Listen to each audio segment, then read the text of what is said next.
Now that I think about it, that might be another video we could do real quick. So we just got done playing Battlefield today. First impressions, first gameplay for the most part, and we got early access, of course, to the beta. And I can admit that I enjoyed it. Now, I definitely was not the best player that I've been and I used to be. I definitely, I would say for the most part, sucked, and that's totally fine. But I definitely feel like Battlefield is back. I'm not jumping to say go run and get pre-orders and all this and that, but I definitely could say that it is in a way better state than, of course, what 2042 was. And even then, though, I won't lie, 2042's beta was not bad.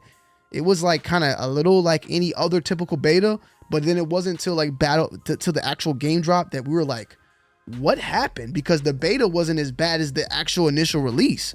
So even then, though, the beta not being as bad as it is now, that just don't let that trick you, because there's been plenty of games that have had decent betas and then released and had a shitty initial launch. But with that said, the beta itself is pretty good. Really good, I would say. You know, I've been having fun. I definitely want to get back on it.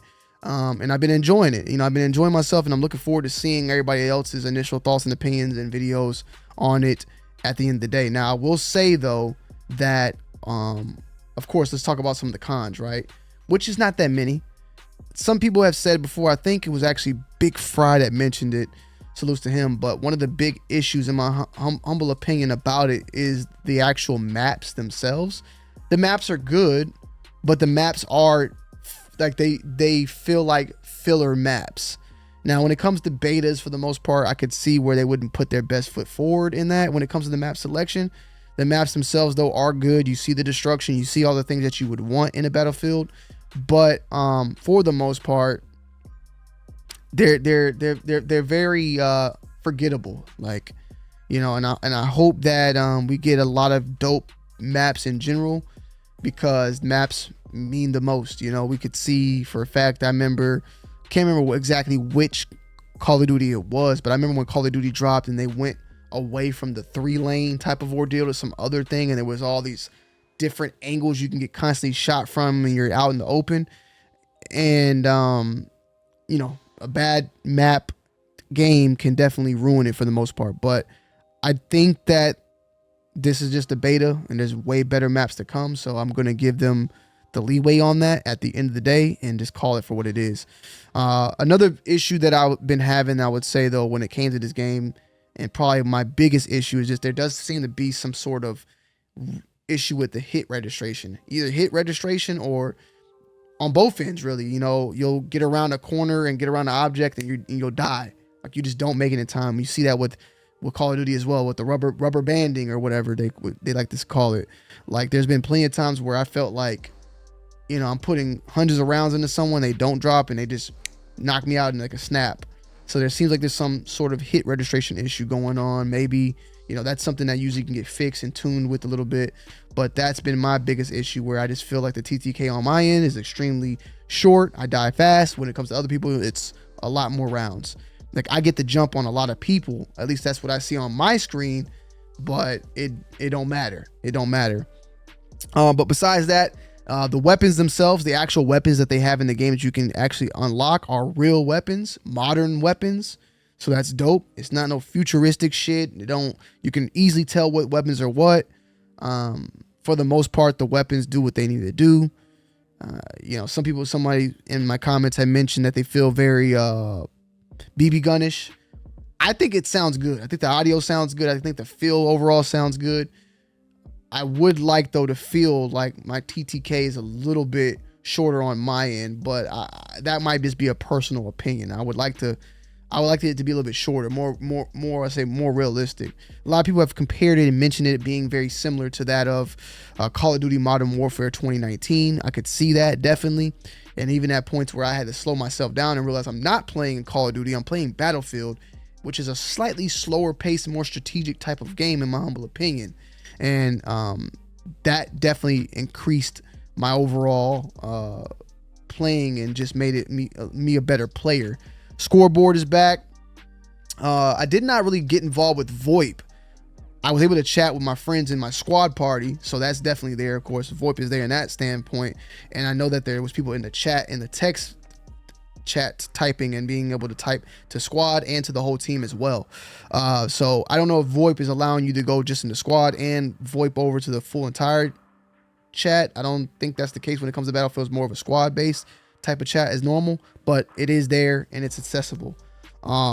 Medics definitely did their part with the class system being brought back. It played just like the class system for the most part, and it did very, very well. Now, I was running support, which is an LMG, and then of course the medic, and with that you can switch over to different guns as well. And I don't remember, if correct me if I'm wrong, feel free in the chat as well, when it came to the old class system, weren't certain guns locked for that specific class?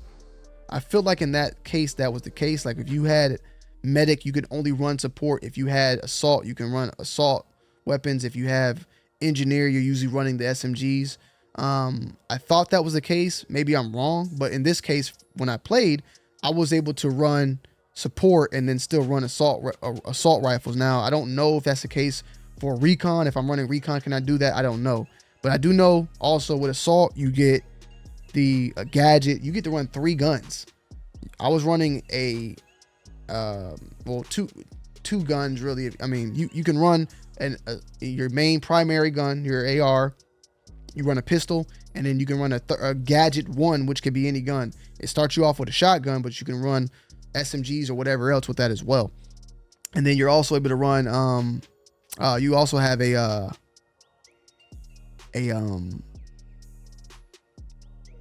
trying to think what assault it was. I think you just get a grenade. I don't think you, if I'm correct, I don't think assault is assault. I want to say engineer. You of course get, I want to say you get ammo with engineer. You get though with engineer, I didn't really run that much of it. I just ran mainly support and assault. With support, you get of course the med kit, the defibs, and then a shield that you could deploy as well. So those were 2 things. We ran recon, but recon you could throw down the instant, like, you know, the actual placement where you can respawn to, and it keeps going as long as it stays up until someone shoots it down. So you're able to place that anywhere and respawn there. The second thing, I think it's actually like a fake beacon. I want to say, I think it was a beacon where you could throw it down and it spots a fake area on the map. I think that's what it was. Like, don't hold me to it. Okay. I was sniping a little bit, but not enough to get it all down and dirty when it came to that. But sniping, for the most part, it felt good. It feels really good, actually, I would say. Something I just got to get used to. I would say I would have to get the overall feeling of it and try to figure out the drop and, you know, leading with your shots and all that. But it is in good fashion Battlefield. I would like snipers to be more powerful, but at the same time, I could see where if they're a little too powerful, they'll be OP and overused, because people love the snipe in Battlefield, especially on these big maps. So I can see where that could be an issue. But I definitely enjoyed that as well. I enjoyed sniping. I enjoyed the shotgun, the gun play in general, and of course the explosion. There was a lot of chaos going on. There was a lot of buildings being destroyed. There was a lot of just destruction in general, and I definitely enjoyed it. Now I know with today and tomorrow there is the early access for people that have Battle Labs, but if you watch me over on Twitch at twitch.tv/TonyD2Wild, you'll be able to actually get a code when I have the drops enabled. So people are able to do that. 30 minutes is all you have to watch, and then boom, you're able to get the actual code to play. So overall though, very happy about this, very excited, definitely happy to put some pressure on Call of Duty to make them step up as well. And I'm looking forward to hearing everybody else's thoughts and opinions on that. So yeah, let me know you guys' thoughts and opinions if you played it all down below. And yeah, enjoy.